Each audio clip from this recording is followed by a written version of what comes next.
What's up, everyone, and welcome back to the Clone Zone. This is our Nintendo Direct after show. I can't wait to talk about What? what What?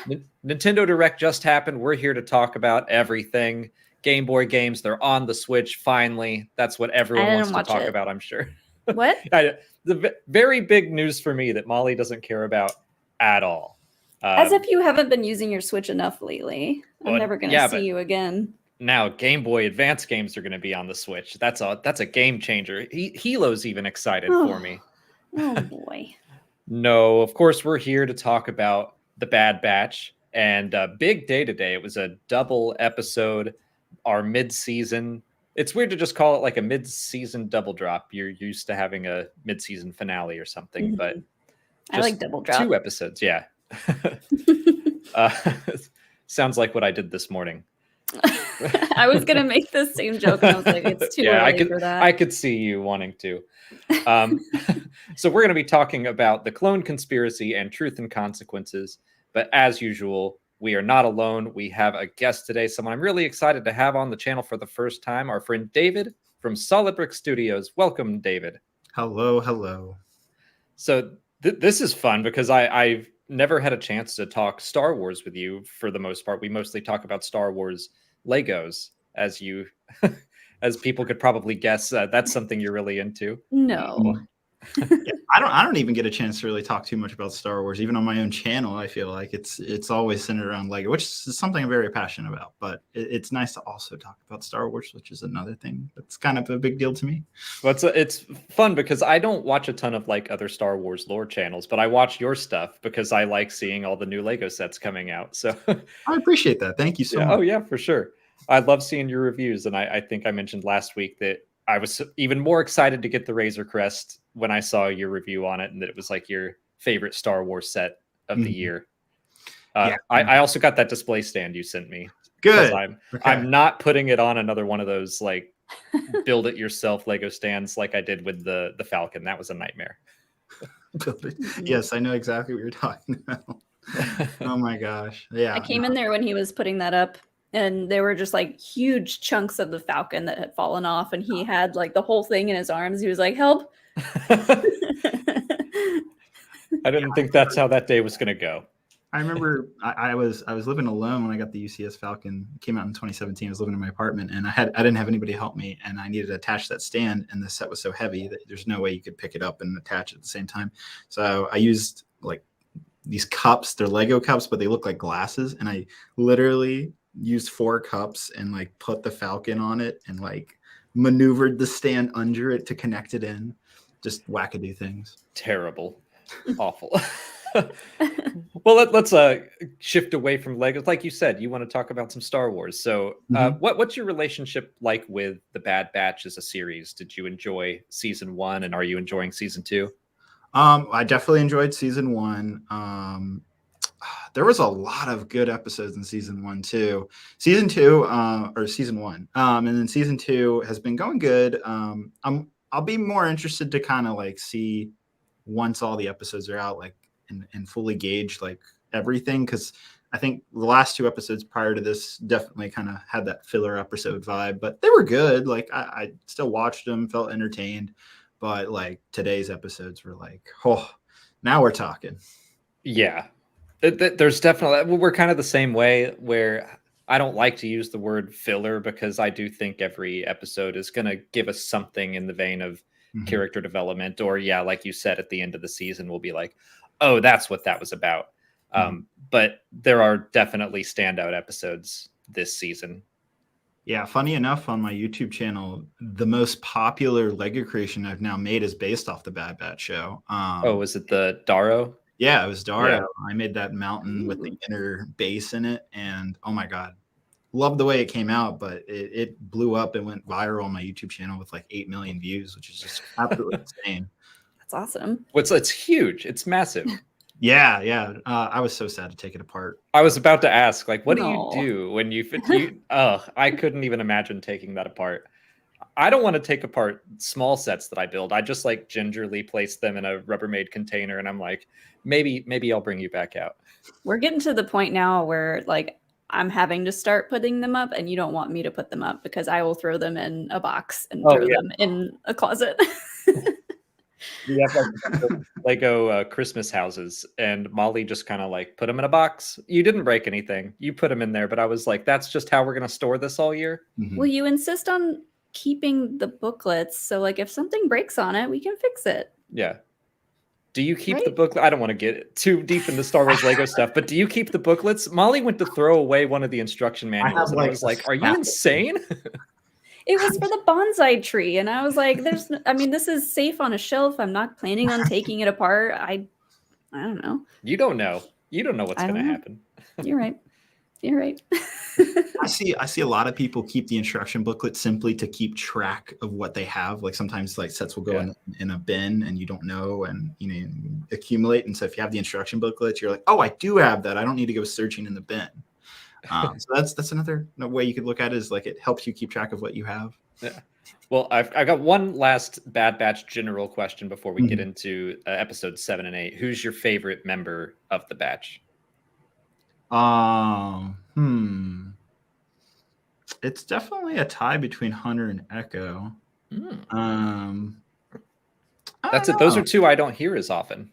Yeah, no, I mean, I Echo, I feel like is finally getting more character development in season 2. And I mean, I'm a big Clone Wars fan, so that's also why I gravitate towards Echoes. Like we saw his journey throughout the Clone Wars show.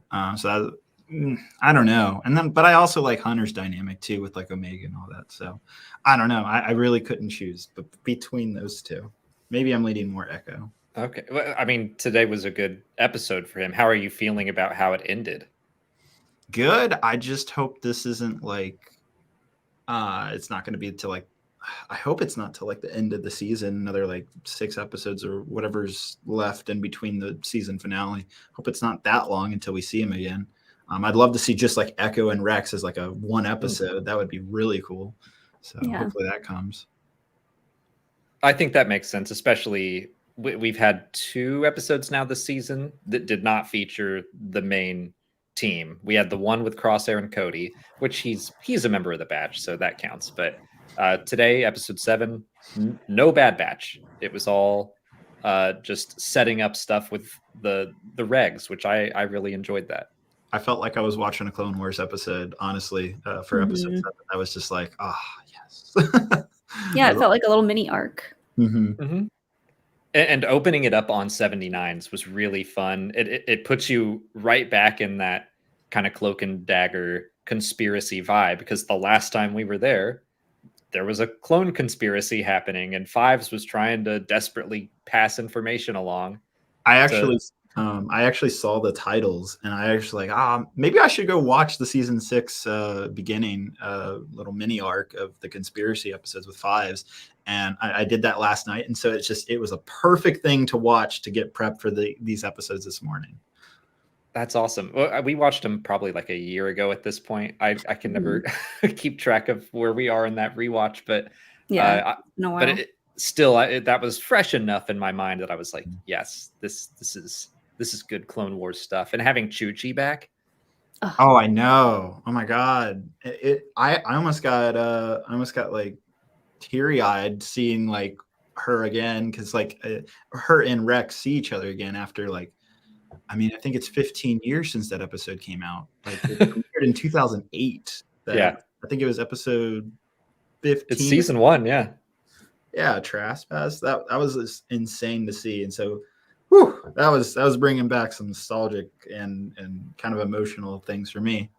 Well, I might go ahead and show my drawing then, because I didn't know what to draw, because normally there's like a funny, like silly thing for me to draw, but these episodes were so like dramatic and like political thrillers. So I just drew my excitement for Chuchi being back and her excitement for clone rights. The little hair. And the Senate pods, because I was really excited to see those again too. But yeah, I love having Senator Chuchi back, and like this episode does such a great job with adding in little cameos that just make sense. It's not a cameo for cameo's sake. It's like, yeah, we're in the Senate, Bail would be there, Chuchi would be there, Shumai, Masamita. Like, it makes sense for those characters to be in these episodes. So I appreciate whenever they do that. But yeah, I was going back and reading Chuchi's Wikipedia article about when she helped the Talls people. She helped rescue the Chairman Papanoida's daughters. She was Ahsoka's friend. She helped save Pantora from a trade blockade. Like, she's done a lot of work for how young she is, and so she's my girl. I thought she was probably the perfect senator to bring into this. I had questions at first, but the more I thought about it, going back to that episode Trespass, I'm like, this actually works really well because she became like a voice for the Talls people who didn't have a voice in the government or even their own local government, but she had to stand up and represent them. And so now she's doing the same thing for clone troopers. It's just on a larger scale. And I'm like, this works really well. Which I imagine her being like a lot older, just sitting in the 79's clone bar, just like chain smoking, being like, what is it this time? Like, she's just been helping all these people all over the place, doing the good work. She's the only non-clone allowed in there. yeah, she has Chuchi, she's cool. But what did you think about her stepping up to help all the clones? Were you surprised by that at all, or did you like that? Or were you just happy to see her again? I don't know if I was surprised by it. I was definitely very happy to see her again, and I didn't realize how much I like that character now that like we have those, that very original episode of Clone Wars, and now this mini arc. Like, I kind of want to see more of her after this too. Yeah, I hope that's not the end of it. Well, I think that's a really good way to put it. And I didn't have that. I had that same realization of, oh my God, it's Chuchi, and I didn't know I would be so excited to see Chuchi again. Mm-hmm. Yeah, no, I mean, George and Dave really just came up with some really good characters, and like it's awesome to see those characters just get more and more development, even 15 years later. It's cool to see other, like Bail Organa. First time we're seeing him in this series. It's a different thing because we saw him a lot in the Clone Wars and even in Tales of the Jedi recently. I was surprised we didn't see Mon Mothma, but I liked the appearance of Pamlo from Rogue One. Just like another member of the rebellion. Like, let's set her up at this point as well. Just seeing kind of the early senators who were going to be forming the Rebel Alliance down the line. I always think that's really cool. Yeah, and in I was watching your review. You said it's the same actress who played her in Rogue One, also voiced her in the Bad Batch episode today. Yeah, that's so cool. I feel like they're trying to do that a lot more with Gwendolyn Christie has been voicing Mon Mothma in animation for a while. Ian McDiarmid keeps coming back to voice Palpatine, which is we'll talk about that later. But but yeah, all of the Senate stuff was just great to see. Especially, I keep thinking back to Andor and kind of connecting these two shows because they explore similar themes, but it was cool to see the Senate here where, Chuchi was kind of changing minds. She was able to convince some people that, hey, we should take care of the clones, and then jump 15 years into the future to see Mon Mothma trying to help a civilization, and people are like booing her, the people that happened to be there that day. Yeah. Sorry, I'm looking at IMDb because I was wondering who voiced Senator Chuchi, and it was Jennifer Hale. I didn't know that. Yeah, she does a lot of Star Wars voices, a lot of voice acting in general. Yeah. That's it. I just wanted to see who voiced her. People were talking that she sounded similar to Omega, but I think it's slightly different. And I love that pairing too. Again, I guess we're getting ahead of ourselves, but we can jump wherever. I don't know why, but like I didn't realize how great of a little duo Chuchi and Omega would be together. Like, I don't know, it was so like good. Like I was just like, they work so well together, and you could see Omega like, oh my God, this is what politics is like, and this is like the Galactic Empire, what used to be the Republic, how it works and everything. Like, it was fascinating to see that and kind of see it through Omega's eyes. Yeah. Well, she needed someone that worked in politics to be able to walk her through it, I think, because I don't know that any of the batch could have done it. Tech might have been able to give her some facts about politics, but he's never experienced the politics of it all the way that Chuchi has. So she can take her into the Senate and be like, here's what we're ideally supposed to do and what I'm fighting for. Yeah, it's interesting that she takes her in there and she's basically like giving her the rundown of what the Senate is supposed to be doing. And like, ideally, in a perfect world, this is how all this works. And immediately Omega's like, great, where's the pod that the clones have? And she's like, well, they don't have one. And like, I'm working to help them get more representation. But like, that's such a interesting scene to see a senator basically lying to themselves, telling this small child like, yep, this is what we do. And she's like, is it though? Like, not anymore. It's kind of like Padme talking to Anakin in Attack of the Clones when she's like, what would your system be? And he says, a group of people sit down, decide what's best for the people, and then do it. And she's like, that is what we do, but it's just people don't agree. It's not that simple. But I think Chuchi is getting to this idea that the clones don't have representation, and she's arguing against banks and commerce guilds that do. Like, she's arguing against corporations instead of like they don't want to help people. They want to just help their bank stay secure, which like all that stuff always makes me like roll my eyes. And George Lucas knew what he was doing to be like, yeah, it's the Trade Federation. It's like if Walmart had a senator. So terrible.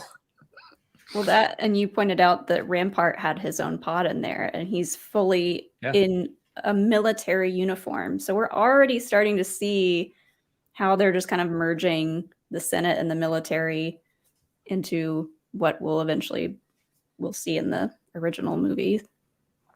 Yeah, just taking over. We can talk about Palpatine because I don't know how we're talking about the Senate so much. He's the man that everybody put in their thumbnails, but us. I didn't. That was a big moment. That was a moment that we kind of figured he was coming, but still, I didn't want to give that away. I appreciate that, by the way. I hate getting spoiled, even if it's like the most minor thing like that. And I had a good shot of Rampart looking intense, so I thought that was good enough. But I really like that moment of course, Palpatine comes out and he's like, yeah, I've got a contingency plan for this. That he's been absent from the Senate. He will let the senators debate and vote. And he wants them to vote, I think. He wants them to vote and pass his bills, but he wants them to have that illusion of like, we did this, not Palpatine did this. So when that failed, then he came out and he's like, oh no, this Rampart did that and the clones did that. And now we definitely need stormtroopers, right? And everyone's like, yeah, we do. Just the way that he manipulates the senators is so upsetting. Yeah, it's dark, and it's like one of the darkest Palpatine moments, I feel like, just with his role in this time period of like controlling all these senators and taking the truth and twisting it to do exactly what he wanted to do the entire time. And everybody, like, you can see like Bail and Chuchi and Omega are like, oh no, this is not what we wanted to happen. And all the other people are like, yep, sounds good to me. What's for lunch? Like, let's go have a break. It's depressing. Yeah. Go ahead. I was just going to say, I felt for the Bad Batch. I was like, wow, they literally did contribute to it. But like, again, thinking about it, like no matter what they would have done, it would have passed. So, I mean, I guess they can't feel too guilty about it, but I don't know. It's just interesting. It's just like, that's just Palpatine. There's no winning against him. No matter what, he's got his little scheming. I don't think they know Palpatine enough, especially this early on, to know that like, oh, this wouldn't have passed without us. We all know that Palpatine's going to get his way, but I'm sure they feel responsible. And I think it was the Kaminoan senator. What was her name? Halliburton. Bertoni. Yeah. Halliburton. I think she was kind of like, it goes like to the top. I don't know. Somebody was, it was either her or Bale was mentioning how far it goes up the chain. They were alluding to like Palpatine to the Emperor, but like they were, I don't know, they were just like, yeah, it can only go to Rampart. That's it. That's where it completely stops. Yeah. Oh, and I should bring up my drawing just because I liked Rampart finding out. Oh my God. Finding out that he's just a cog in the machine. Oh, those eyes are haunting. I really liked that he got taken out of a position of power. I thought he was going to be like the primary villain of the series because it's not going to be Palpatine. It's apparently not Tarkin. He was there in the early episodes, but then he kind of just passed the torch on to Rampart. Mm-hmm. And so the fact that he might have been, I don't know if he's going to be in the series anymore. He may have been knocked down a peg or two. I don't know. I love that Palpatine threw him under the bus. Like Palpatine was super scary in this, and Rampart. Part of the reason why I got a little bit frustrated with these episodes was that we've known all along that Rampart is a butthole. Because I don't want to curse, but you know, he is the worst. But it's kind of like in these two episodes, people are like slowly putting it together and being like, isn't this interesting? So I was like, come on, just like get rid of him. So to see Palpatine do it was very satisfying.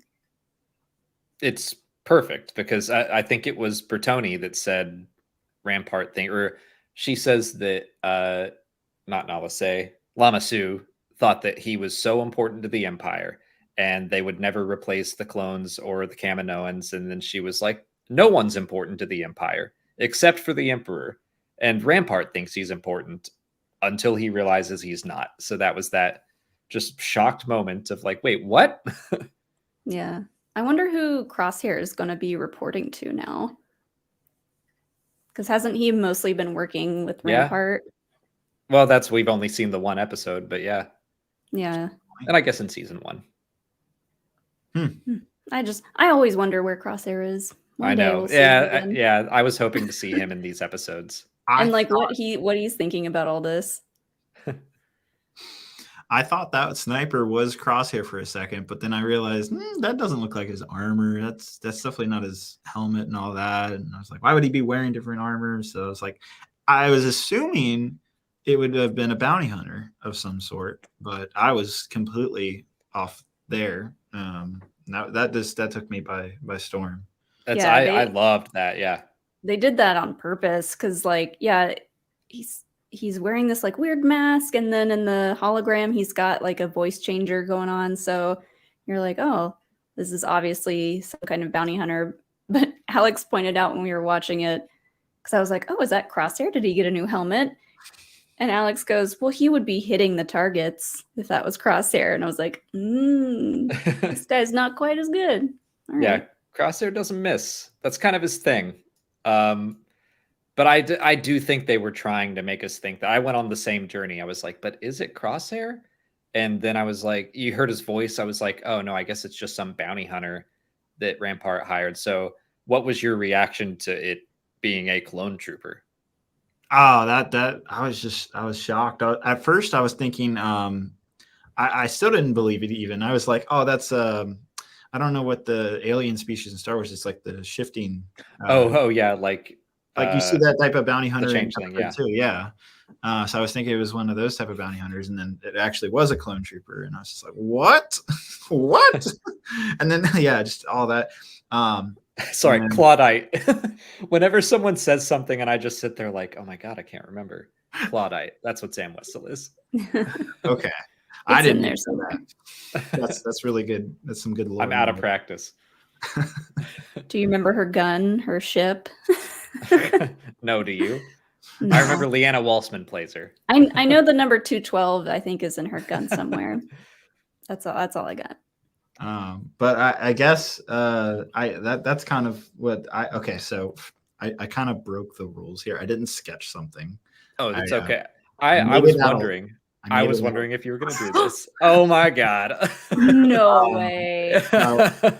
That's so good. Made the little scene. So we have Chuchi, Rex, and the sniper clone trooper. I got a little railing, and the clouds are supposed to be like the fog in the room. So yeah, of course. That's so cool. This is blowing my mind. My Senator Chuchi is terrible. I didn't have any other pink hair than this. It's a dancer from like the book. Is that from the Jabba's Palace set? Yeah, with Boba Fett in it. Yeah. I don't know what the character's name was. But yeah, so I'm pretty happy with the way it came out. That's awesome. I love Rex's. Is that Luke's hair? The little blonde hair. And it's also it's Luke's poncho too from the Luke's Land Speeder set as well. That's amazing. I think that's a first. That's a first for our after show. Look, David, we asked for a sketch. I don't know why. You went against the rules. No, that's so good. Yeah. I'm glad you like it. I think we have had one other person do a 3D representation instead of just a sketch, but that's excellent. Yeah, I think Brian or Mark from Pink Milk did. It's okay. Fine. I can't remember. But I don't think we've never had a Lego creation like that. No. Chat is loving it. Thanks, guys. Appreciate it. We'll go ahead and do a plug because there's links in the description to check David's stuff out. But Solid Brix Studios, he makes obviously a bunch of actual official sets, but does his own giant creations as well that are amazing. So make sure you're following David if you're not already. Yeah, I'm working on a Clone Wars Lego creation right now. It's the second Battle of Geonosis, so season 2 of Clone Wars. Working on making a 12-foot long Lego creation of that entire battle from landing at Point Rain. Like the whole journey? The whole thing, including that's the weapons factory. Yeah, that's awesome. That's going to be dope. I can't wait. It's going to be awesome. Well, to stick with the clone assassin, we can talk about, we have some questions here that I think are worth addressing. First, from Madman's Knowledge. Thanks so much for the super chat, Madman. Could the clone assassin be an early death trooper? Maybe the death means they can commit suicide if captured. Or is that the standard for some Imperials like Moff Gideon's officer? I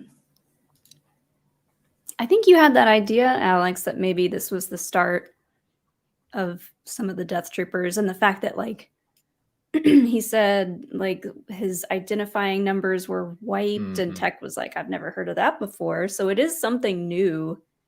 And I'm also messing around with. I'm also going to bring up Donnie Rand's super chat. Thank you. The clone assassin was so menacing and mysterious. Maybe an early version of a death trooper. That seems to be one. I've seen quite a few theories thrown around.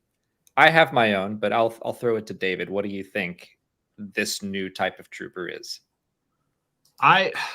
It makes me also just wonder why Rampart didn't use Crosshair for this mission, because he clearly could have done it in a like would have been more successful. So it makes me wonder why Rampart was utilizing clone troopers in this fashion for this purpose, and finding like these, I don't know, extreme loyalist clone troopers. It looks like. But yeah, I mean, I think that is a good theory that it could be the beginning of Death Troopers. It would make sense given how the clone trooper kills himself. I don't know. It looks like what I would imagine a Death Trooper like Die Hard be.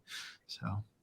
Yeah, it had that cyanide tooth that we've seen once before in The Mandalorian, but I think those are the only 2 times that we've seen something like that in Star Wars, which is really creepy. I don't know what to call that yet. Shock tooth? Whatever that. That's too fun of a name. But okay, my theory, this is my video tomorrow, so everyone here gets a free preview, but my theory is that it's the Phase Zero Dark Trooper. That's a thing from Legends, where they forced clones into becoming cyborgs. They basically enhanced them, and they were the prototype for what a eventually became the Dark Trooper droids. So we saw them in The Mandalorian, and Dr. Pershing said that they're no longer people in suits. Like the human inside was the last weakness to be removed. So I'm wondering if we're jumping back to maybe it'll be the first generation Dark Trooper or the Phase Zero from Legends. But that clone said something about how Rex is limited and he's not. Like, I'm wondering if they're enhancing the clone troopers. I like that idea. And like, it's kind of a dark thing to think about, but assuming, well, we don't know what's going to happen in the end of this for all the clones, but like some of the clones from what we've seen in Obi-Wan are just out in the universe homeless, which is devastating, but also there has to be some clones that are being held captive for like weird experiments for the Empire and probably being sent to Mount Tantus for weird experiments and stuff. So that could be one thing that they're working on over there. That's like that. I make that connection, and it's probably the shock tooth, honestly, that made me think about the Mandalorian. And then I was like, wait, Dr. Pershing, and he has the patch, and so did the people on Tantus. So I'm like, I'm definitely doing the Charlie Day conspiracy board with the red string, but that's what it makes me think of. Tooth. Yeah, we got to think of a better name than Shocktooth. I like Shocktooth. It's simple. That I wonder if the Shocktooth was made originally, because I know animation takes forever. So I wonder if the Shocktooth was originally for this series, and then Dave Filoni was working on The Mandalorian, and they were like, "Hey, we need a way for this Imperial officer to kill himself. What about Shocktooth?" They're just gonna keep bringing it back. I can't help but try to think of like words that start with the same letter, and the first thing that came to my mind was chaos cavity. That's not good. No, I like that. Should tell my niece that. Careful, I got a chaos cavity in there. Got me one of them will explode. Chaos cavities in there. Oh my god. I'll come up with something better. Well, go ahead. Because I was watching the season 6 conspiracy arc, the Fives arc, yesterday, the Order 66 arc.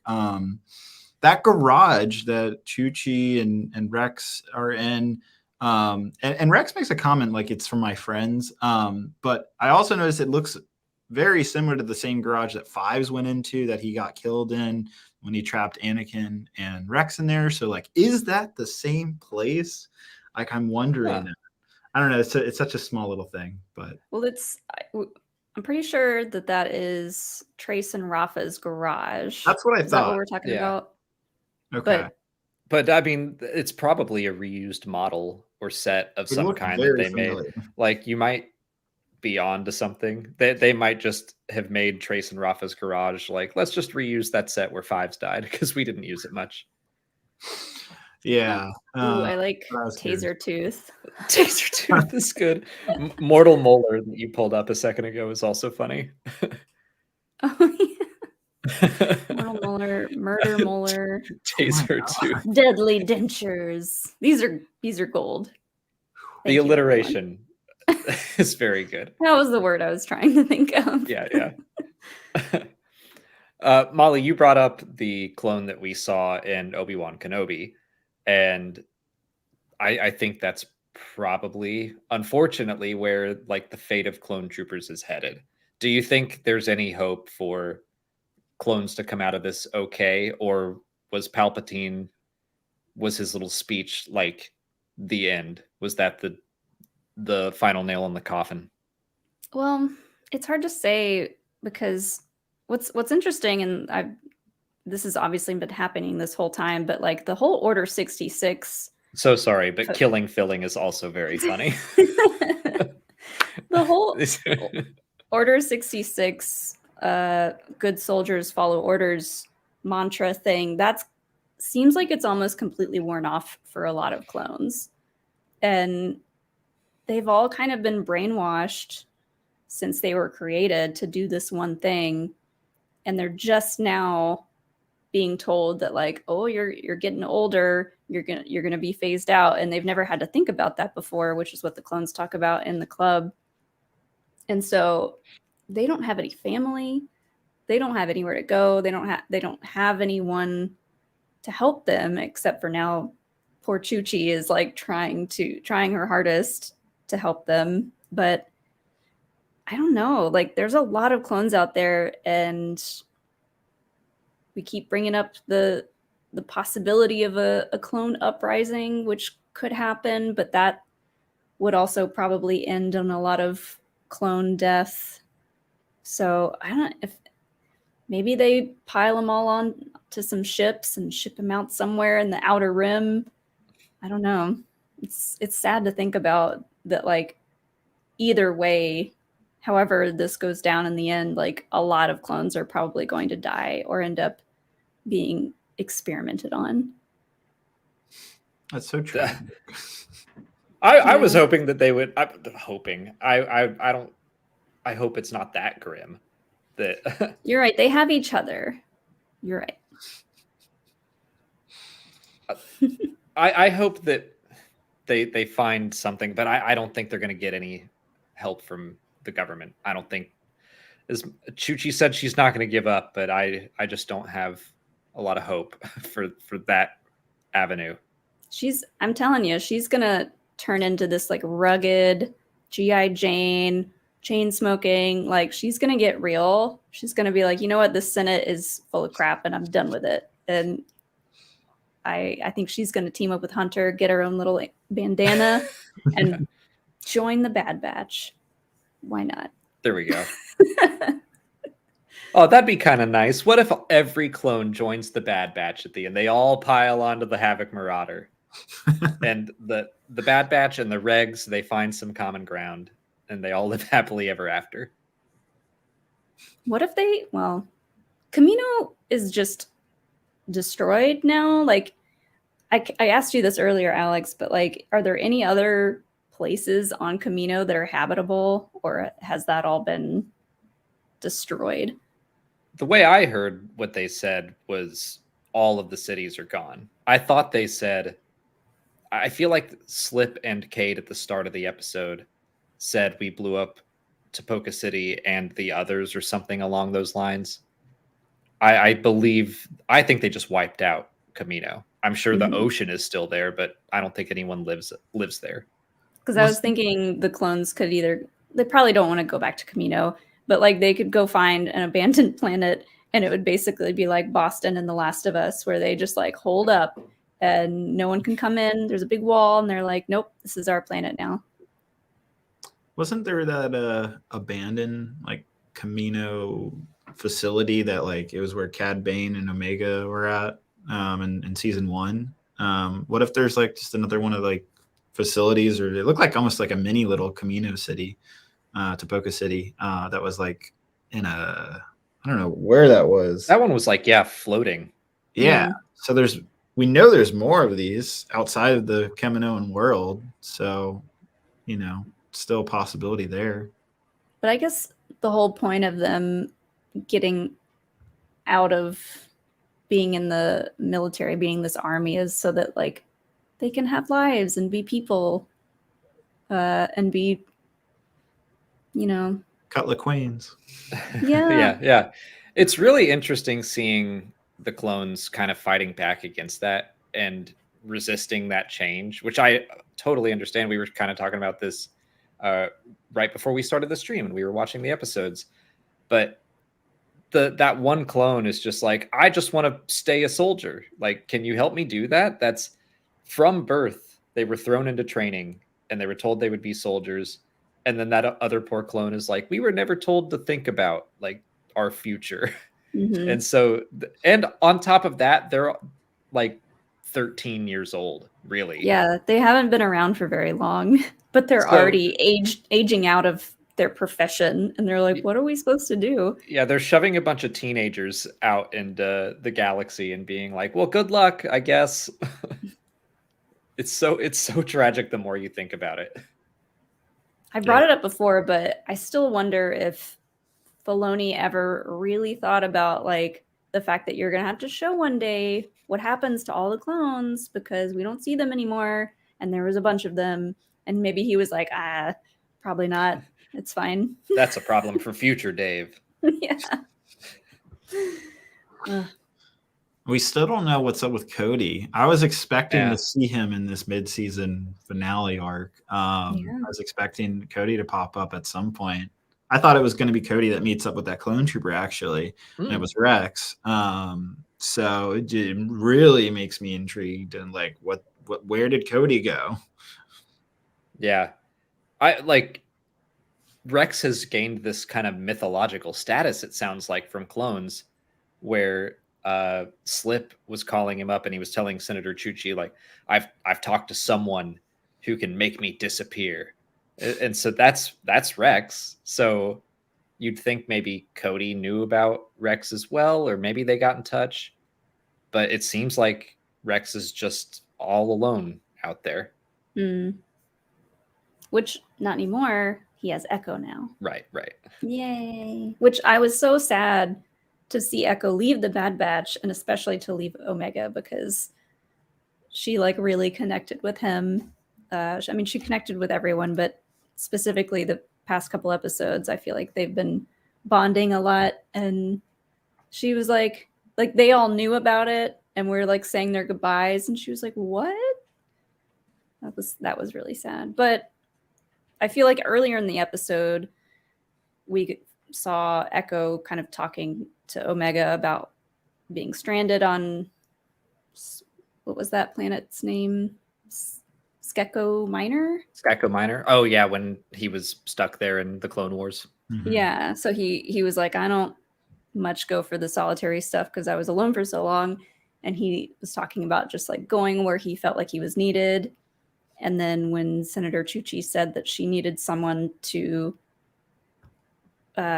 bring to the Senate to say that like they saw what really happened there, it wasn't some storm, he like raises his hand and is like, I'll do it, like put me in, coach. So he knows that he wants to be helping the clones more closely. So I think him being with Rex makes perfect sense, and I'm glad Rex has a little help now. I agree with you, David. I hope that we get an episode of Echo and Rex doing stuff. They've made that habit of, occasionally we'll jump away and we'll do an episode not about the main crew. So now there's another avenue where Echo is a part of the Bad Batch. We can do an episode focused on them. Yep, my fingers are crossed. But I really love the way that this show is not just about the Bad Batch, but all clone troopers. And the episode 7 and 8, the way that it got into the fate of all the clones. And I kind of hope that the storylines continue to converge so that it's not just about the Bad Batch and it's not just them on their own trying to stay alive, but them trying to help everybody. Yeah. I got this super chat, Alex. Okay, thanks. I see the one for Jay. Cool. Well, is there anything we haven't talked about from the episode yet that we want to? We figured Bale would show up. He didn't have a whole lot to do in this episode, but I was just glad that he was actually there. I don't know how much more he'll be involved in this. I guess we didn't talk about the heist at all. It was a fun little action sequence. Yeah. I was just thinking about that, the Venator. That was really cool. And I liked, I forget which one said it, but it was like, I haven't been in one of these since the war. Like, that was nice. I didn't hear that. I didn't pick up on that. That's awesome. It's like, that wasn't that long ago. Yeah. Back in my day. Yeah. Okay, 13-year-old. The good old days. I really liked the heist, and especially the escape of like, let's just launch all the escape pods. That was really great. And I love Tech's line of like, oh, it's just like 6 feet off. Oh yeah, Tech goes riot racing once, and now he's like, I gotta be perfect. not my best work. I was off by 6 point blah, blah, blah meters. And everyone's like, I don't care. Shut up, no Tech. one Let's cares. go. I was like I was like really getting nervous that maybe Omega wouldn't get the evidence to the Senate in time, but it worked out that way. And I thought like maybe someone was going to stop her or something while she was entering it, but that wasn't the case. And I thought that was going to be like how it ends. Like it just doesn't make it to the Senate, but it does. And then obviously we get the whole Palpatine thing. But I was thinking for a second there, I was like, what's going to happen? And Alex, you pointed out that you liked the fact that it looked kind of similar to the Death Star plans thing in Rogue One. It had a little handle. Yeah, that little handle just to carry your data, I guess. It's like a little data lunchbox. Yeah. I wanted to bring up that on the Venator heist, and I saw MC Lego Boy remind me as well, that Wrecker and Hunter shouted out some new plan numbers. That's something they've been doing throughout this series, I would say. They did it a little bit in season 1, but I've really noticed it in season 2 that they're saying, like, let's do plans X, Y, and Z, their numbers, but that the last episode of this season is called Plan 99. So I feel like them announcing we're going to do plan whatever is kind of building us up to that. And I look forward to seeing what Plan 99 will be. Well, we already know my theory. If you watched, was that 2 weeks ago, the Q&A? What was your theory? Captain Planet. Oh, right. Yeah. That Plan 99 is like, they all reveal that they have rings. Yeah. And it's like Tech, Wrecker, Crosshair. And like, then like one mega clone comes in and it's like the clone superhero. And they're like, I'm here. It's 99. They summon Clone 99 back from the dead. I'm upset we didn't think of that last week. He flies in his like spandex pants and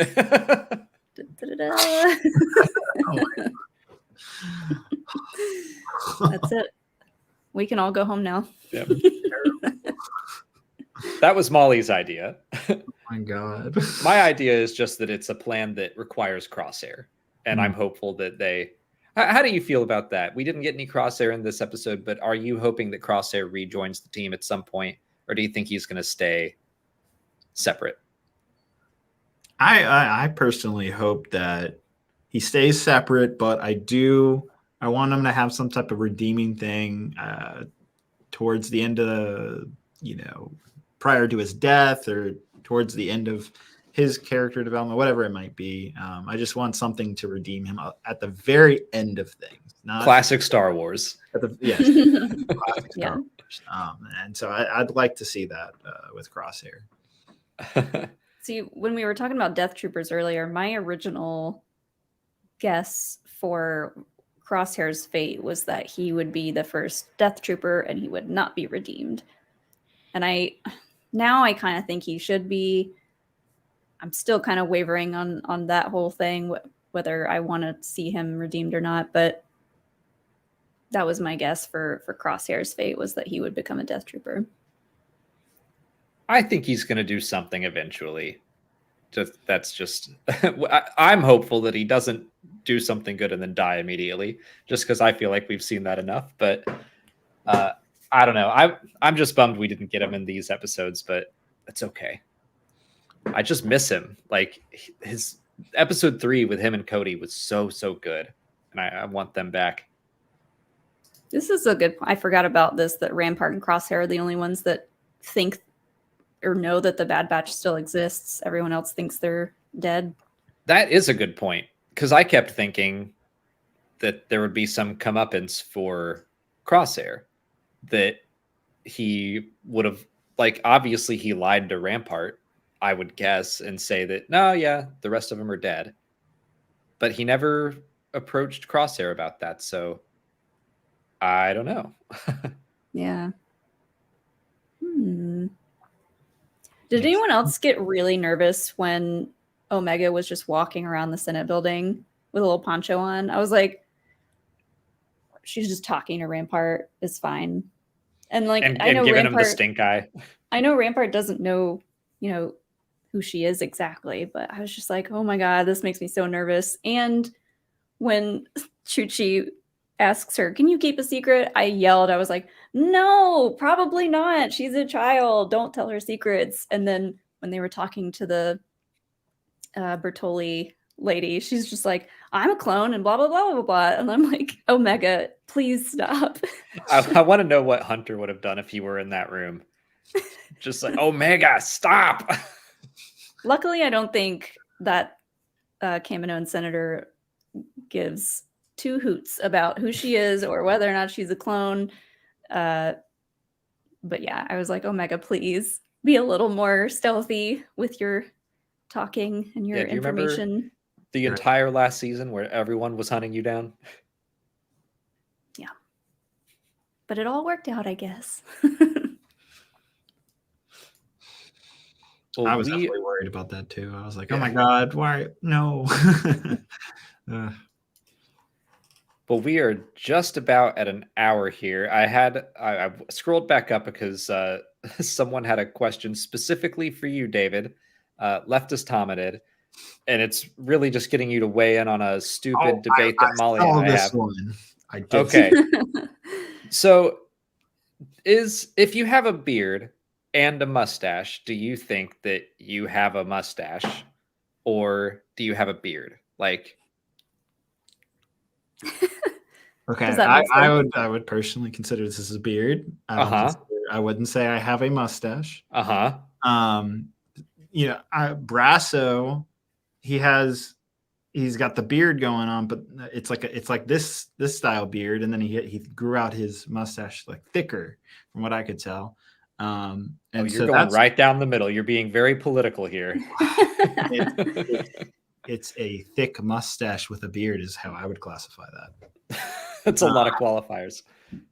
How did this become my thing? This was like you and Zach's argument about the beard versus mustache thing. Because you said Brasso had a mustache and he does not. I just got in on it because of Brasso. The fact that his mustache just looks thicker, like he's keeping that up, and all this was just happenstance. Like this was not on purpose. So I think he was going for the stash, and the rest just happened because Ferrix was under attack. I don't know. Okay, yeah, he just hadn't shaved for a while. Or as long as I was wondering if he started to grow out and he chickened out and he was like, nope, can't pull it off, growing in the beard. Yeah, he's like, no, I look like a child molester. I gotta fill this out. Like, Biggs is the only one. He saw a picture of Biggs and he's like, I can't compete, so he gave up. I do love whenever we bring it up, people start to debate in chat. It's a beard. It's a mustache. A mustache is part of a beard. A mustache has to be on its own. That's my argument. You don't look at a person with a beard and go, oh, that person has a mustache. No. No one says that. I don't think that was my argument. No, I didn't say it was. Beardy mustache. That's my argument. Okay. The combination. Facial hair. This all started from a Twitch stream. No. What did you guys do? Oh, it was Stash Squadron. Yeah. For Squadrons. When we were doing Star Wars Squadrons, me and 4 other friends were going to do a tournament, and we were going to be Stash Squadron, and we all said we're going to have mustaches. And one of our friends argued that he had a beard, and that was enough. And we all yelled at him until he shaved his beard down to just a mustache. And then his fiance got mad at him, but that's fine. Rightfully so. He cannot pull just the mustache. How dare you? He looked great. Wait, so Alex, have you ever grown out a beard before? Not a good one. So when Squadrons was coming out, I let everything grow out for like 8 weeks, and then I shaved down to the mustache. I don't think it looked very good. Molly, very like, she hated it. I was not a fan. I'll tell you that. You wouldn't take care of it. You have to like wash your face and like moisturize it. Like there were needles on your face, and I was like, no. So much work. That's why I just shave. A lot of people loved the stash, though. It was fun for a bit. I kept it longer than I thought I was going to. I'll say that. I'm trying to imagine you right now with it. And I'm just like, I'll draw a mustache on you anytime you want. And we can go out on the town. We can, can take a bunch of pictures. It'll be great. I can find a picture of me kind of with a mustache. Yeah, there's one right there. And now you can see it. And that'll be, we have gone off the rails. We'll get back to Bad Batch in just a second. Yeah. Oh my God. No, that's after I went in and filled it in with makeup, though. Well, that was not the fully grown mustache. That was like a week, maybe 2. That was a week or 2 of growth. But then Molly went in and like did her makeup magic and made it look fuller. You got that Top Gun mustache going on. That's exactly what I was going for. Like, it actually, you pull it off. I'm surprised. Thank you. See, Molly? See? It's old school. I'm throwing it out right now. It works. Do it again. I dare you. It was uncomfortable. I didn't really love it. But we've been going for just about an hour here. David, we can let you go. Enjoy the rest of your evening. But before you do, let everyone know again where they can find you, follow you, what you do on your channel. Yeah, you can follow me, Solid Brix, spelled Brix, Solid Brix Studios. I'm on YouTube, Instagram, Twitter, mostly YouTube. But yeah, you can follow my Lego building series. I review pretty much every Lego Star Wars set there is to date. Other Lego products, I'm a big Lego fan, but also a big Star Wars fan. So if you like either one of those, definitely check out my channel. What's the last thing you built for last Star Wars set, I should say? It would have been the that's what I was hoping you were going to go for. The helmets. Yeah. They haven't been released yet. They come out in like 3 weeks. Lego's putting out Clone Trooper helmets for the first time. That looks so dope. And you can see Rex is right there. Nice. And of course, no. There we go. All fixed. But I love the Cody helmet. The Phase 1 Cody looks really good. Yeah. The helmet series was such a monstrous thing for them to do because I want them all now. Like, I started and now it's just all right, another thing to collect, I guess. Well, they look so But good, they're great. They're not the size of the real helmets, which can be hard to display because they're so giant. So yeah, I love them. I don't know. What's your favorite of the helmet series? Is it the new ones? It would definitely be Rex. Yeah, it's probably my favorite. A lot of people are debating between these two, like which one is better. Oh yeah, that looks really good. They both look really good. Some people are pointing out though that Rex's mouth right here doesn't go far enough down. That's like the one like design critique, but I mean they both look really good. Yeah. I like the Rebel pilot helmets a lot. I still think you should do a Biggs one.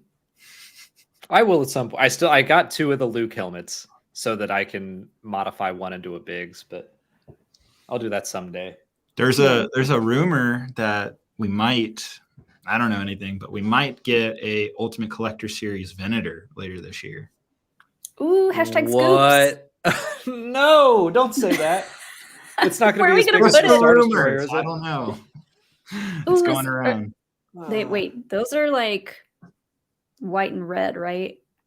Gray and red. I would go gray, but there is a splash of red on them, Molly. They're not all right. all gray. All of our UCS sets are just all gray for the most part, and it drives me nuts. So I'm like hoping for a big colorful one. That'd be really cool, but I'm like, I don't know where to put it. It's just a rumor. Again, we'll see what happens later this year, but that's rumored to, if it does come out, that would be like September, October this year. So we'll see. Cool. Can't wait. I'd be very excited. I'm gonna freak out about 3 of them. That'd be a really, really fun build. But all right, we'll let you go. Thank you so much, David, for hanging out with us and talking about the mid-season episodes for the Bad Batch. Yeah. Everyone, please go check out Solid Brix. There are links in the description already.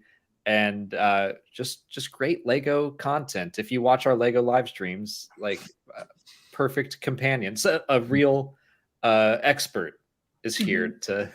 I almost always put on your guys when you're building like the Lego sets, and honestly these streams too. Pretty much any of your streams, will put on, and just that'll be my background for when I'm building like my Lego creation. So, and it's so much fun to hear what you guys have to say every week. So I love hearing it.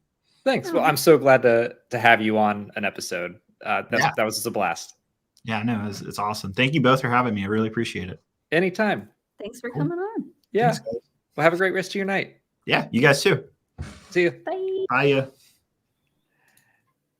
And so, yeah, everyone say thanks, David, in the chat. Thank you, Aiden.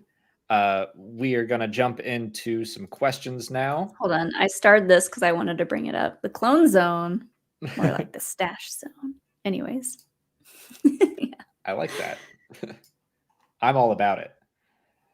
But let's jump into some questions here. Well, our first two are from Red Vega, and they're not questions. They're just kind of defiant statements and hashtags as you scroll up. But Red Vega says, sorry, I just realized that I could have been starring the super chats as they go by this whole time, and then they're over in a different tab, so I wouldn't have to scroll all the way up. Look at us learning. That's awesome. Why didn't I never notice? That's fantastic. All right. Well, I'm going to start doing that. Star. I don't think I knew that before. Okay. Well, Red Vegas says the destruction of Camino was an inside job, aka Camino Gate, hashtag Clone Lives Matter. And then the next one says hashtag storms can't destroy Durasteel beams, which is so nerdy. You nerd, Red Vega. But I mean, it's true. Yeah. The lie the Empire tried to sell was the laziest lie. The idea that a storm took all of that out. No. It's like Bale said, their cities are built to be submersible. A storm is going to destroy all of them? Like, come on, guys. Say a comet. Say a meteor hit the planet. I don't care. Say someone attacked. Don't just say, oh, storm did it. These two episodes, because they leaned in so hard on like the war drama, political thriller stuff, I couldn't help but think the whole time, like, this kind of stuff is like happening in real life. Like, everyone's yelling about fake news, and like half of the country gets their news off of Facebook, which is like a nightmare to think about. Like, people just click on an article, read it, and take it as a fact. And that's what all those senators are doing. They're like, oh, storm. Yep, sounds right to me. Yeah. To do, like, they're just I actually do think the lazy lie is the point. Yeah. That the Empire doesn't care. And they're like, we're going to get away with it. I mean, the whole episode is called Truth and Consequences. And the fact that it's the truth that makes things worse in this episode is heartbreaking and such a sad lesson for Omega to learn, where she's like, we did the right thing, didn't we? We did the right thing and we made it worse. Mm-hmm. And it's like, yeah, that happens sometimes. Yeah, it is. You know, at the end when Rex is basically like, yeah, we helped this happen. Part of this is our fault. And Omega, she knows what the right thing was to do. She knows like the difference between right and wrong, and she keeps learning these lessons. I think I talked about this in one of the episodes about Sid, or that had Sid in it, where I'm like, I think Omega is having to learn these hard lessons that sometimes people don't change for the better. And like, this is another example of Omega having to learn a very hard lesson. Like, even if you do the right thing, it doesn't always turn out how you would think. Like, it can be twisted into the wrong thing still. It's funny just because we were talking about this literally last night, and I just saw Chase in the chat as well because that's what brought it up. But Molly has been doing a Buffy rewatch, and we were looking through some of the episodes, and there's well, now I don't want to say it because Chase is here, and it's not a huge spoiler, but there's an episode, no spoilers, where Buffy learns like a similar lesson, and it's just so heartbreaking. And Buffy's older than Omega, but I just remembered that moment. We were talking about it last night, and then we were watching this episode today, and I was like, God, this is like the same thing. Well, I mean, okay, so we did just watch the finale for season 1 of Buffy, where Buffy's like, I'm 16 years old, Giles. What do you want from me? And then like the whole series is kind of about her like realizing that this is her destiny. It's not just a job. It's, it's what she's here to do. And yeah, she has to just kind of work her life around it. And it's really sad at times. It's just like Omega learning that you can do the right thing and it still doesn't work out. And you can't always tell the good from the bad. Just poor girl. She's really going through it. She is. But our next super chat here is from Tin Man. Thank you so much, Tin Man. Just says, more politics in Star Wars, please. I loved these episodes. They are very talky. Molly and I were discussing the talkiness of them earlier, where it's very dialogue heavy. It felt more like an episode of Andor than of a Star Wars animated series for kids. But I was into it. I was so into it.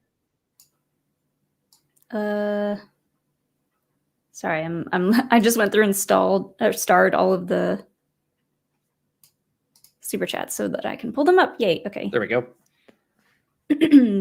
Yeah, I mean, we just got done with Andor not too long ago, and so much of that show was kind of a political thrillery type show. And they did it in such a good way that if you were to tell me like, oh, we got a whole episode of The Bad Batch where the Bad Batch wasn't in it at all, and it was basically a political thriller drama, I would have been like, no, I don't think that would do well. Oh, so that excites me a lot. I do wonder, it's kind of the same thing as Andor. I'm like, I don't know if kids are gonna love this because not a ton happened. Like, I don't know if 10, 12-year-old me would have quite grasped it, but 35-year-old me loved it. Yeah. It's good stuff. Now I have to see if I'm got all these in the right order. The next one is from Vex431. Okay, I do. Vex431, thanks for the next super chat. Has Phil LaMarr always used a heavy accent when voicing Bale? If so, I never noticed it until this episode. I didn't notice anything different. I would have to go back and listen to him in an animated project, because the last I remember hearing his voice was in Kenobi. So I can't really remember. The animated version sounded consistent to me, but I don't know if I went back and I put them side by side with an old Clone Wars episode. I don't know. But nothing jumped out at me as being odd. I was just like, yep, that's Bale, and that is Phil LaMarr, who we met. He's great. He's very nice. He does saw him do improv. Yeah, he is an improv comedian, and he's done improv at our local theater, and he was very funny and very nice, and talked to me about Kit Fisto for a while. Oh yeah, no, our friend Zach, he wasn't there for that one, was he? I think he might have been. I think we introduced him. Did we? Okay, because I was like, we had to have told Zach that the voice of Kit Fisto is going to be there. That's his favorite character. I think so. Next up is Shayless Darkly. Thank you so much, Shayless. New sitcom. That's so Sheev. Manipulate the Senate again. That's so Sheev. Is that a That's So Raven kind of? Oh yeah. Well, I haven't seen that show, so I probably won't get. I was just watching season 7's Snatch Game episode of Drag Race last night, and one of the contestants did Raven as a character and kept making jokes from the show, and I was like, I don't follow. But it's fine. I don't get half the people that they play on that game anyway. So it's just kind of like you doing what you do again, Sheev, always manipulating and making backup plans and contingencies. Oh, you and your planet killers, Sheev. That's so Sheev. You would think he would put in some contact lenses or something, but no, he just shows up to the Senate rocking his black cloak and his crazy eyes, and everybody's like, sure, yep, looks fine to me. It's just like he sounds and looks so evil, and everyone just lets it slide. Yes, Chase, we need someone to do Palpatine on Snatch Game. That would be amazing. If they do a Star Wars themed drag race week, I'm there. Yeah. There's the podcast RuPalp's Pod Race. Yeah. And well, so in that specific episode, there was drama because typically you're not supposed to, quote unquote, supposed to play a man for Snatch Game, but one of them did little Richard, so Palpatine would be, and it was hilarious. So if you had like a really legit Palpatine impression, like if you were Sam Witwer and you were on Drag Race, I would say go for it. Get Sam Witwer on Drag Race now. Please. No, this is an interesting thought here. Chazatron 5000 wonders if Palpatine could be using the Force to cloud the room's judgment. I think that's possible. I don't really think it's necessary, though. I think it's more that he's really far away and he's got the cloak down, so he's like just hoping that no one says anything. No one's got their little theater binoculars, and they're like, wait a second. Well, like he gave the excuse of the Jedi's attempt on my life left me scarred and deformed, and people are probably like, oh, let's not make this awkward and tell him how terrible he looks and sounds now. But also, like, we lived through the 2016 presidency. Trump fucking sucked. He was straight up evil, and people are like, yeah, that guy. So I get it. Palpatine comes out and he's got yellow eyes and a wrinkled face, and some people are like, yep, I'm on board. Alex, earlier I said butthole, I said 2 hoots. You got to give me the go ahead for cursing here. Can't just I used my one. I'm just saying. I never know when it's coming. Sometimes it just falls out. It happens but that's what I think it is. It's like, I don't think Palpatine has to use the Force to influence that room. No, they're all already under his control. No Force needed. Like, he is just taken control of the situation as a person. Yeah. He could have showed up in a clown suit and people would have been like, weird, but okay. Right. Flex, but okay. Look at you, so brave. So brave. Yeah. He's halfway there. Like, his skin is so pale, it's like halfway to clown makeup. Oh man, we just like jumped off of the That's So Sheev sitcom into that territory, Anna. Verissa Lopez, thanks for the super chat. I appreciate that this wasn't an immediate turn for the team to jump in the fight, but Echo stepping aside for now, and this being more of a turning point to the new direction of the batch. I agree. This was a nice little, like we said earlier, it felt like a mini Clone Wars arc. Mm-hmm. Where we're seeing a shift in the Bad Batch, the Bad Batch. And now Echo is moving on to do what he feels the most passionate about, which is helping Rex, helping the clones in a more direct way. Yeah, and it wasn't that the entire team decided, hey, you know what? We should all join Rex. It was just one member. And it's the member that you would have guessed, the Echo, who's been like, we should be doing more for 24 episodes straight, pretty much. Echo's like, I'm going to go where I'm needed and I'm going to go be useful. And the rest of the batch is like, okay, we're going to keep doing what we're doing. And I think that maybe, I wonder if it'll keep happening one at a time until it's just like Hunter trying to protect Omega by himself. No, that would be so sad. It would be very sad. But Omega would be like, oh, my dads are leaving me one at a time. Yeah, that would be rough. But I think that Echo leaving could be a catalyst for them to eventually decide to join the fight more directly. Yeah. I feel like that's inevitable. So I'm already reading the next super chat from Shayless Darkly. Thank you, Shayless.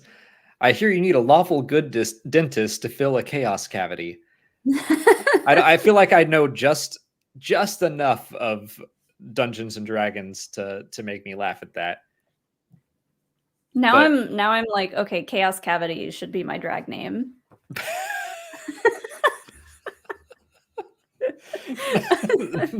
No.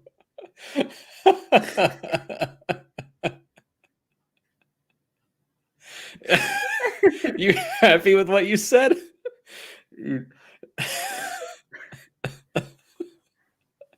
Yes. Where's my fan? Oh man, that if you had said that on a Q&A, I would have done that thing where I said, and here's where Molly made a joke that was inappropriate. Alex drops an F-bomb and I'm like, ew. Oh, I'm going in. Oh man. No regrets. No regrets. Oh shit, that's funny. Thank you, Shayless, for what you've done to us. But to address that, lawful good, chaotic evil, I think are opposite sides of the spectrum. So a lawful good dentist would be able to fix a chaos cavity. Are any dentists lawful good though? True neutral, I think, at best. Yeah, I've definitely gone to a dentist or two who have been just chaotic evil. Yeah. That's right. Yeah, chaotic evil. Just drilling away with a song in their heart. You're going to feel a little pinch. Stab.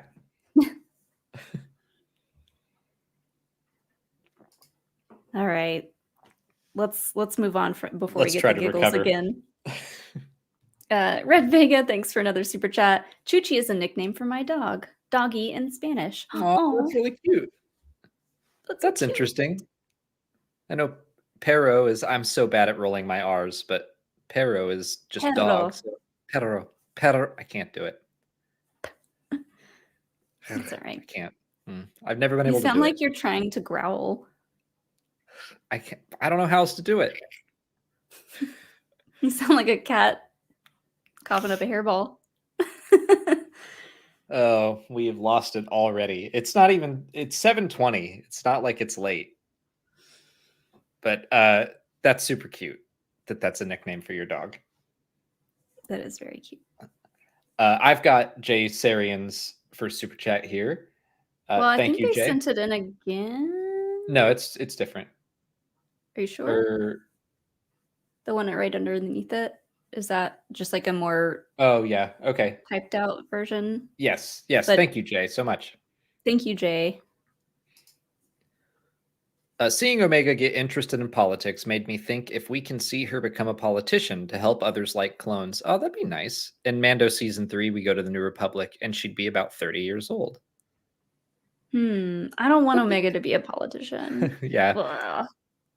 I also, I'm fearful that there won't be that many clones for her to represent, but I could see her doing something in the what am I trying to think of? Not the service industry, the public service. Oh, yeah. Yeah, maybe like she'd Leslie start a note. nonprofit or something like that. I don't know. By that time, she's gonna be so good with her little electro bow thing that I would hate for her to be a pencil pusher somewhere. I am interested to see her future and how she does fight, because she's not going to age the same way the rest of the clones are. She's going to be around for a good long while. When people wonder if she'll pop up in the Book of Boba Fett or something, I'm like, maybe. It's a possibility more so than some of the other clones. Like if we see, never mind. Like I always think back to Bo-Katan and how they're like, we don't care about age in Star Wars. If we want the character to be there, Rex will probably be in the Ahsoka series, and it'll be like, yeah, he's just an old clone. He looks really great. Here's a thought. She could be in Skeleton Crew. That's more like around, I don't know how old she would be by that time, but like that show seems like a better spot for her to show up for some reason. She'd be approaching 40, I think, at that point. She could tell them story, like it's centered around a bunch of kids, so she could tell them about parts of her childhood and like growing up with the Bad Batch, and yeah, that would be really fun. It'd be cute. I think Ahsoka's definitely going to show up in Skeleton Crew at some point, so I'm just in that mindset of having like a cool female role model show up in a show like that. So aside from Ahsoka, I think it would be cool if Omega were to also. It's maybe like they're together.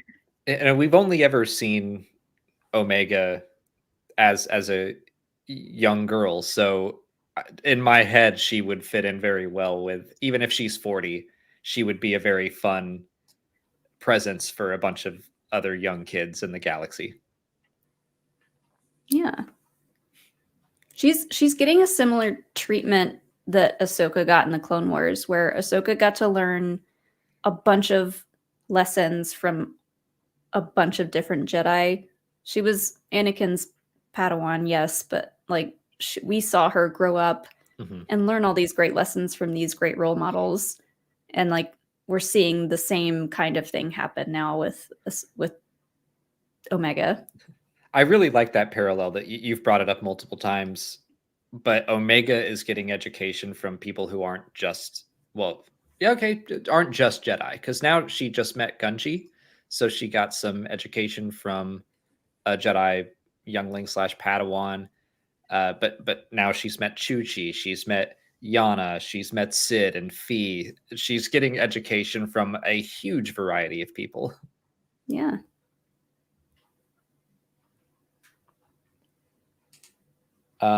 Before you read, you can read the next one, but I'm gonna run to the restroom.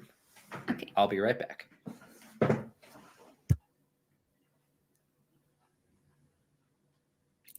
This feels like more of an Alex question, but I'll go ahead and read it. Thanks, Kyle, for the super chat. Did they not think of making a new model Venator that's the same from Revenge of the Sith? Because when you compare the animated one with the live action, they still look like different variants. I had not looked to see the differences between the Revenge of the Sith Venators and the animated ones, but I don't know. They did say that they were, what did they say? They were refitting it. It wasn't being like retired. They were refitting it for something else. So they could just be tweaking with the designs a little bit. Yeah, MC Lego Boy says, so long as you get rid of the red markings, you're good. It's a non-issue. I feel like there might be little changes, but they might be changes that they had planned on doing.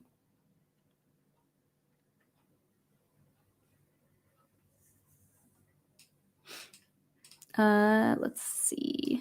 I'll go back to this, though, when Alex gets back to get his thoughts. I'll go ahead and bring this up. Ken Plume, thanks for the super chat. Donation to the Mustache Squadron. Memophile. I'm going to read it with the typo and everything. Memophile. Yeah, we need a Mustache Squadron memorial. I mean, they're all still around. They could all jump back on, shave down to their, well, Alex would have to regrow a mustache, but he could regrow his mustache and they could make it happen again, but I don't think any of them want to.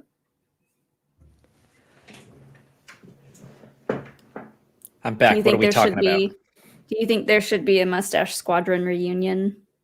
A reunion or a memorial? Or a memophile. Memophile. I don't know. I'm going to guess he meant memorial. Yeah, he did.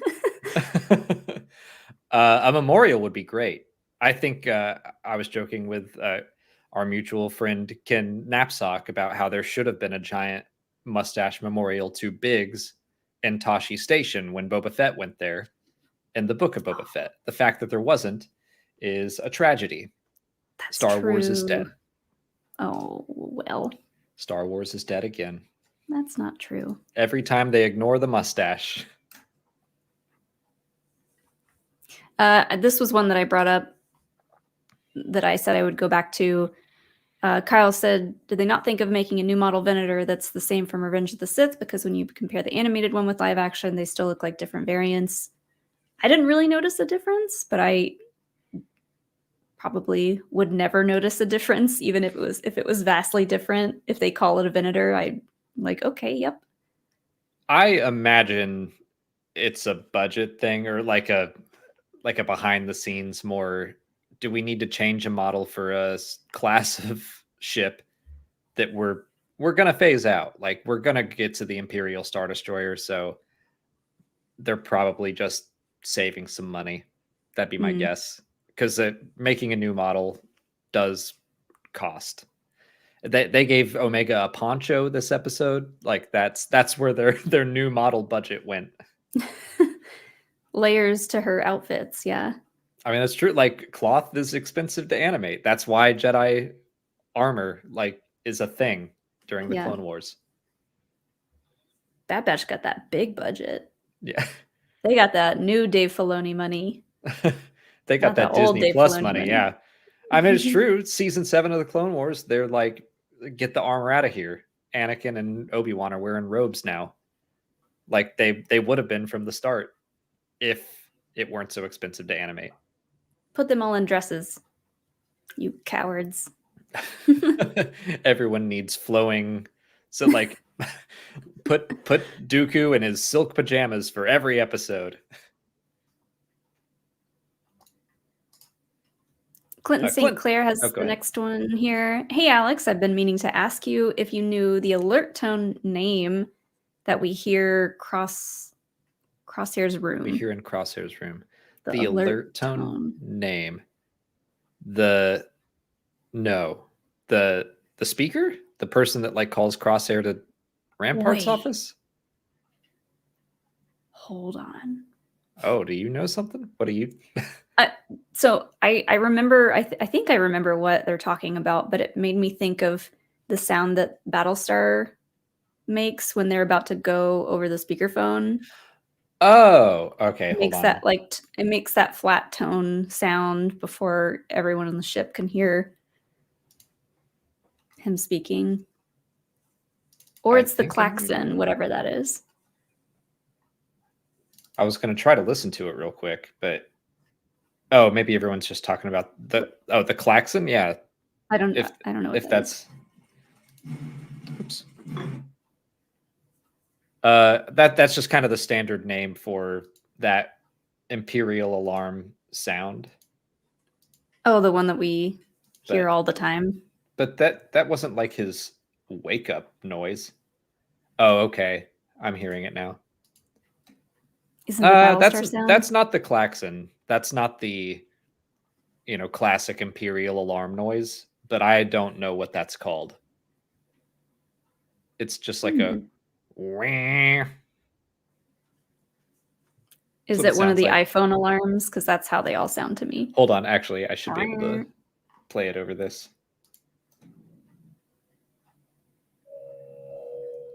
Do you hear that? That does sound like Battlestar. Or Star Trek, maybe. Which is weird because I don't watch Star Trek. But I do not know the name of that. It's the klaxon light. Sure. Oh yeah, maybe they softened it and turned it up a few notches. Oh, apparently it's from Republic Commando? Okay. That's cool. That makes sense too. David W. Collins does a lot of the sound design, and his first job at Lucasfilm, I think, was Republic Commando. From in chat, I love this name, Malin Garrick. That's taking a Star Wars name and Star Warsing it even more. Yeah.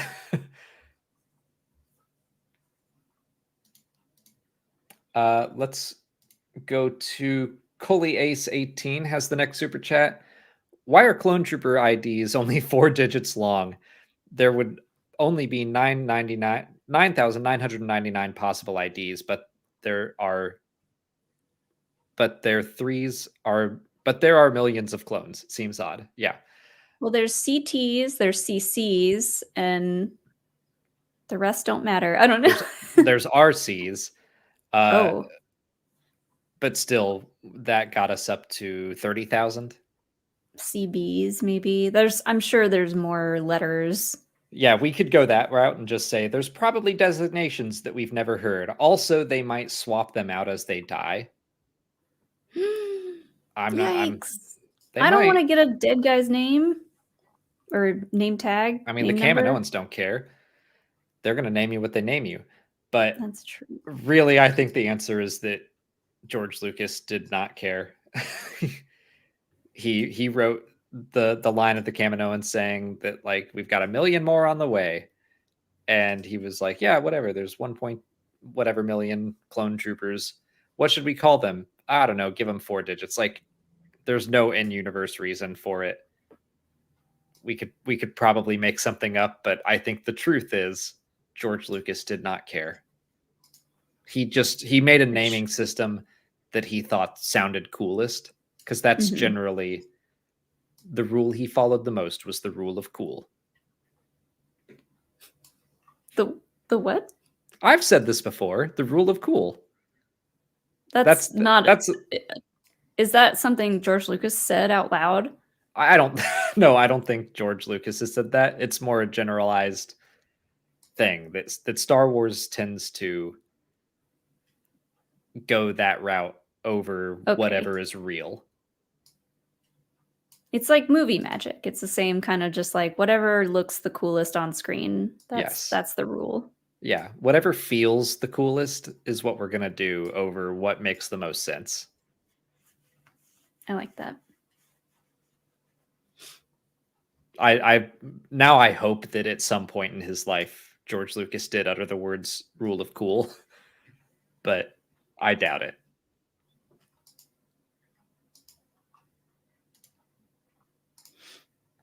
I think I'm going to go take a restroom break. Okay. But I will bring up Mr. Shu's next super chat. Thank you so much, Mr. Shu. Really loved how much these episodes connected to real politics. It's a part of Lucas's writing that I feel like we need more of in the Disney era. Yeah, I mean, especially recently, I feel like we've really started to get into the political side of things. And the Bad Batch, I feel like the Bad Batch did a pretty good job of it in its first season as well. But between the Bad Batch and Andor, yeah, we're really getting into it now. I think George Lucas would be happy with what's being said. Like I talked about in my review video, if you saw it, that Chuchi is saying, like, not just Chuchi, but also Pamlo and Bail Organa, they're like, why don't we pump the brakes on making another army? Like, we went for 1,000 years without having an army for the Republic. We had security forces, but not a full-on army. And then for 3 years, there was a conflict. And yeah, we had clone troopers. And already people got used to it. And already people are afraid that if they don't have an army, they're going to be vulnerable. And it's like, from what? And the answer is always just these insurgencies. It's a very vague, like, oh, insurgents are attacking me. And no one is looking into why insurgents are popping up, even if they're real, which I'm skeptical that all of them are, because Bale and Chuchi kind of have that talk of like, sure is convenient that all of these insurgents are popping up all over the place. I bet there are 100% real insurgents like Saw Gerrera, but these people are rising up for a reason. But the people of the Empire, especially the senators representing the Commerce Guild and the banking clan, they don't care. They're just like, this is a threat to my business, my institution, not my people, but a threat to my banks, and we need security. And so the fact that they just dove into making another army without, as Chuchi says, taking care of the one we have and the people that just fought this war for us, like, you're so ready to throw them to the side. It's very much inspired by the real world. So I agree, Mr. Shu. I think George Lucas would be so much on board with what's going on in these episodes of The Bad Batch. Like, that's why I made a point to bring up the fact that Halle Bertoni is named after Halliburton, one of the biggest war profiteers in the country. So I think that was exactly the points trying to be made about these episodes. I agree with everything you said. Thank you. Felt like a Leslie Knope thing. I need your tacit endorsement of everything I just said. You have it. Eric Bruno has the next one. Oh, go ahead. Eric Bruno, thanks for the next super chat. I was so in the beginning. I was so in the beginning of this season, but these episodes knocked it out of the park for me. Same with Andor. I think I just like political dramas. The West Wing needs to be in Star Wars. I think you might just like political dramas. Yeah. Which is great. But I think I do too. And, these episodes gave me prequel vibes, Clone Wars vibes. Like, the prequels and the Clone Wars were all about the politics. And so, like, this is nothing new. It's always been in Star Wars. It will always be in Star Wars. And we love to see it. And I also love the way that they're connecting the prequels with Rogue One and Senator Pamlo and Andor, and just that knowing how the Imperial Senate is going to be. But I also love that Star Wars gets to have these moments where it's like, let's be serious for a while. We're going to do a political drama, cloak and dagger style story. And remember a couple weeks ago when we went riot racing? Wasn't that fun? Like, Star Wars can be so many things, and I like that it kind of keeps you on your toes every week.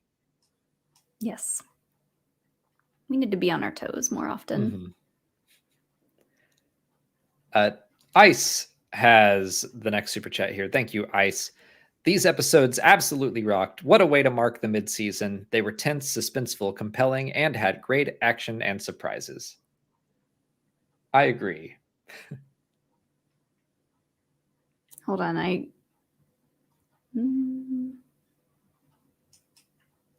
I'm missing this one in our super chat thing, or am I not? I don't know. I don't see it in there. I don't either, but it's here. Okay. Doesn't matter.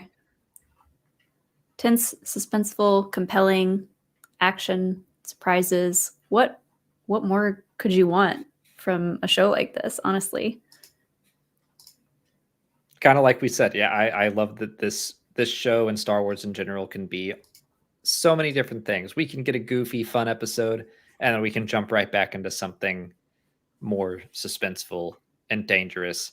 And something I meant to bring up earlier, but the fact that Chuchi was involved, I think she's a good choice as a senator, but also I was scared for her life because we don't know what happens to her.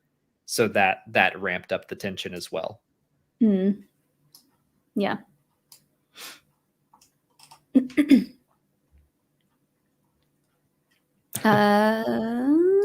Jay has another super chat here. Thank you, Jay. I think it's the same message.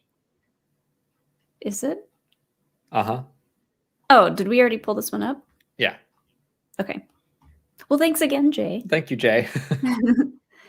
Lord Hosk has the next one here. What are we keeping you from? What are we keeping you from? It must be something.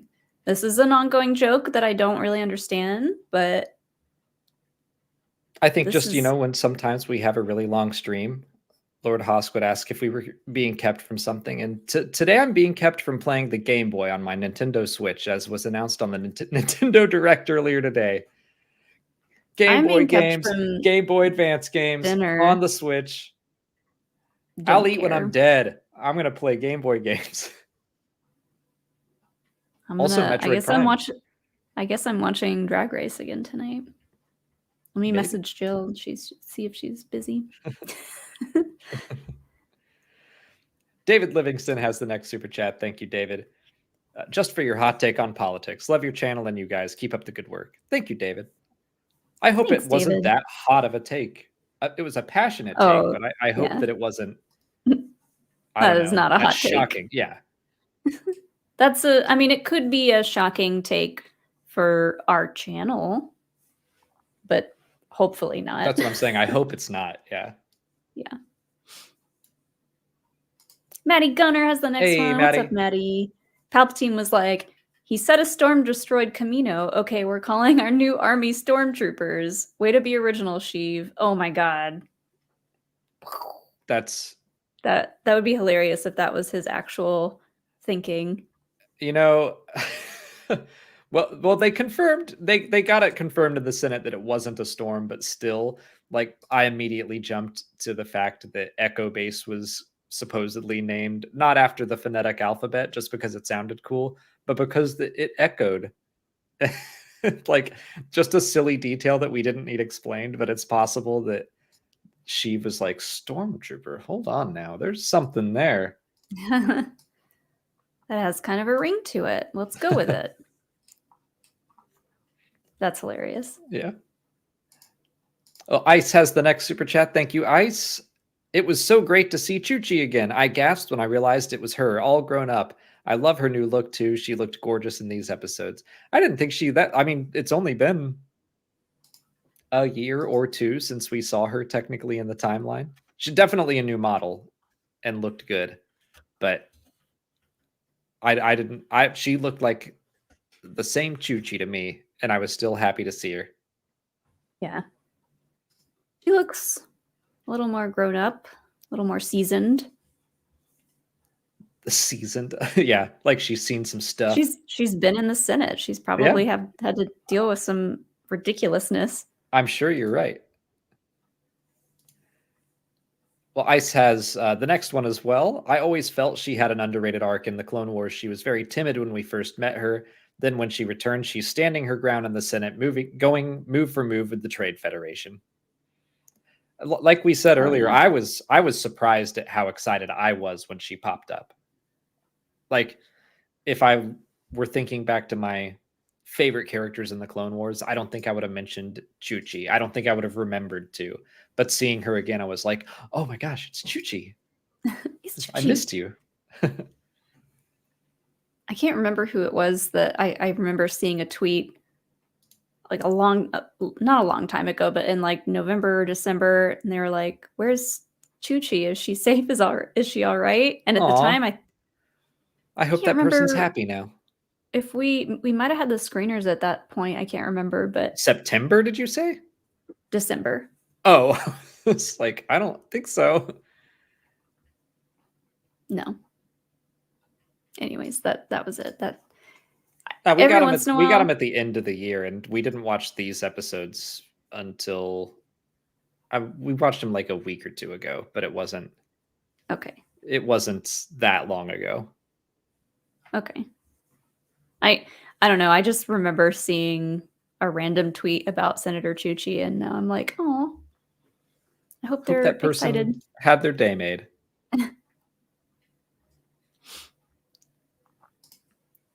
Susanna French has the next super chat. Maybe the 4-digit convention came from the same part of George's brain as 1138 did. Well, Alex, I think you have a short on the fact that didn't Mark Hamill use that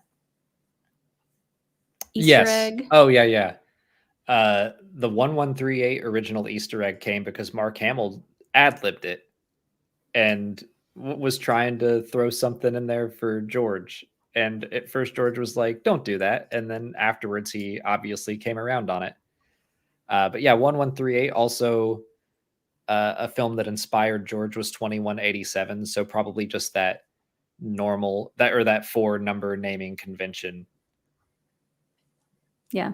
Probably stuck with him. Now we get 1138 in everything. And it seems as though every time I look at my watch or a clock, it's 1138. That definitely happens. Which would only be twice a day, I guess, but I feel like it happens all the time. And Ice has another super chat here. Thank you so much, Ice. These episodes took her a step further, Chuchi. It's so great that she is the one advocating for clones, going back to her friendship with Padme, who also was a big clone advocate too. I love her continuation. Yeah, I really like the way that Chuchi has become a voice for the voiceless, just like the Talls, now the clones. But she just seems like an all-around good person. She's friends with Padme and Ahsoka. She gets it. She's one of the good ones. Go back and read her Wikipedia page, because just by skimming it like I did today, I was like, man, she really is one of the good ones. I would like to know that she became one of like the founding members of the rebellion. That'd be really cool. Yeah, especially like being kind of close with Bail, friends with Ahsoka. That checks out. Yeah. Malin Garrick has the next super chat here. Love the name. What is the timeline in the Bad Batch? I suspect it's the tail end of 18 BBY, so we can see the stormtroopers developed in 17 BBY. We don't know for sure. I don't know that they're ever going to really pin that down. I try to remember, like, it feels like a lot is happening for it to only be with the tail end of 18 BBY. It's like, that seems reasonable, but honestly, I think it's a safe bet to undercut that. Like, I wonder if since the fall of the Empire, it's been maybe a year. The synopsis for this season said that it picks up months after the end of season 1. And I don't think season 1's covered that much time. Like, I always remember that the Clone Wars has 100 and something episodes, and it's a 3-year story. So they don't care really that much about the timeline. Yeah. So if someone tomorrow said that all of the Bad Batch so far has taken place over 4 months, I'd be like, weird, but okay. So I'm trying to remember the Ahsoka novel, which takes place in 18 BBY, I think had stormtroopers in it.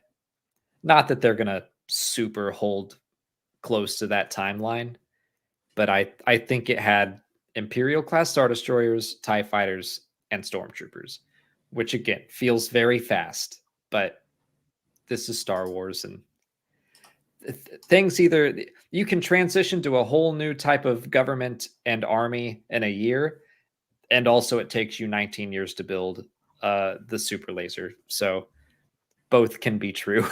Well, they had to scavenge all the kyber that they needed. I know there's reasons why the super laser took so long, but I'm just like, Star Wars, they figure out the details afterwards. Yeah. They just tell a story in the moment. It's the rule of cool. Now I'm saying it. Yeah. That sounds so dumb. No, it doesn't. It sounds awesome. That sounds like a poster that would be up in the computer lab room of a high school. I don't know, like pretty awesome computer lab, I think. Okay. I want a poster of like George in a flannel shirt just with his arms crossed and it just says rule of cool. Follow the rule of cool. Uh-huh. Spielberg has the rule of the horizon. Yeah. I've got the rule of cool.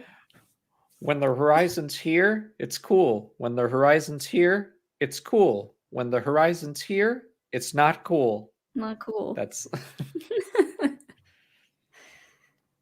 I hope people in the chat have seen The Fablemans. Ice has another super chat here. Thanks, Ice. Honestly, all the political story had me stressed. I was so worried for Chuchi, but I do really like how it all went down. She handled herself well. Like I said, she's a boss. She's a boss bee. Also, I want to shout out the bodyguard she had in episode 7 that got shot in the chest and kept on moving. Like, he did a great job. And so often you get those obviously copied and pasted animation models and they're just red shirts.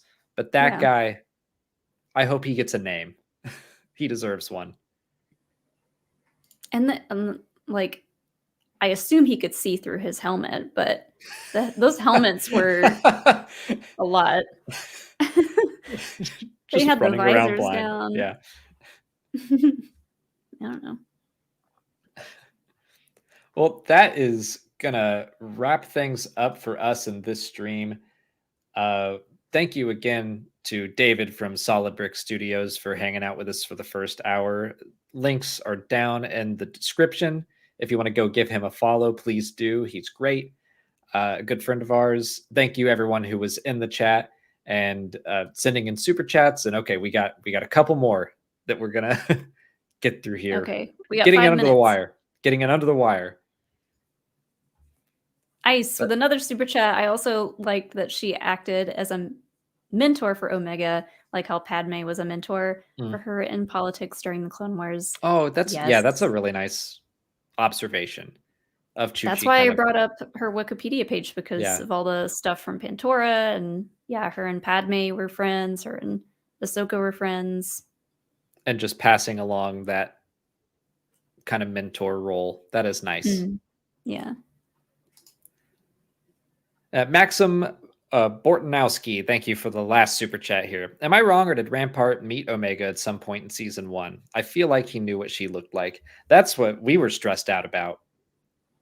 I was like sure that he would be able to recognize her, but I guess not. Did we just think that? I don't think he met her. Tarkin did, but she left Camino pretty quick. So I'm trying to remember if they had any run-ins after the fact. But even if he did meet her, I would have bought that he just A, wasn't looking for a clone, and B, just thought she was beneath him, like didn't even look at her. I think that's all he saw was just little girl, what's she doing here, whatever. Like, I got other things on my mind. How do I get an intern? Yeah. To do all my paperwork. Yeah, Chuchi's got a whole entourage around her, and I have to go talk to Masamita. Ugh. He's so just over the top and long-winded. Ugh. He must be a nightmare to work with.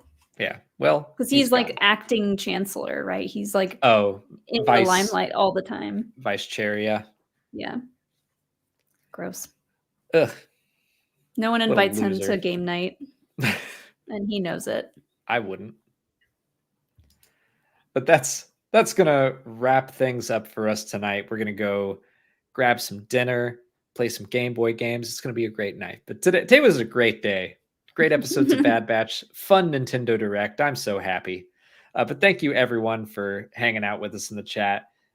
Thank you for your support through super chats. It means a lot to us. We are going to be streaming again tomorrow evening at 6 p.m. Eastern to continue our Lego build of the UCS Razor Crest.